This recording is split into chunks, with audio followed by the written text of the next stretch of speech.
In an interview to SRF, the former Swiss Fed Cup team captain Peter Gunthardt commented on Roger Federer's decision to play the clay court season.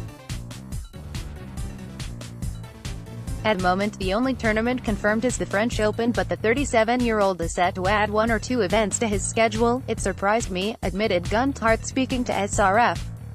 "I was a little bit disappointed that he did not play last year." On the differences between grass and clay, Günthardt added, "The footwork is different. It depends on your feelings, how hard and how far you can slide. Clay court specialists play with a lot of topspin. This is not necessarily for Roger's game. He will have to be more patient and run more.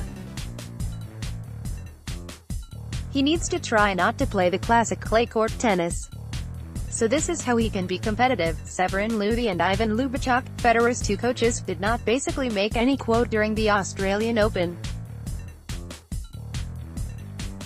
Instead, Serena Williams' coach Patrick Mouratoglou spoke a lot to the reporters, and he reflected on his coaching during year's US Open final. "Only in the Grand Slams it's not allowed. I think this needed to be said.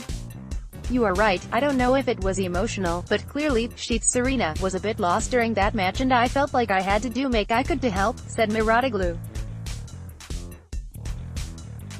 "And that's not allowed, but on the other side it's tolerated because the coaches are doing it at the matches almost every day. We all know that.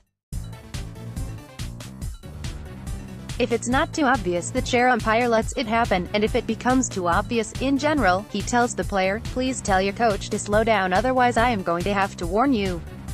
So to answer your question, and it's a very difficult question, how can you give a warning to a coach as he doesn't risk anything? Maybe it should be the case, I don't know.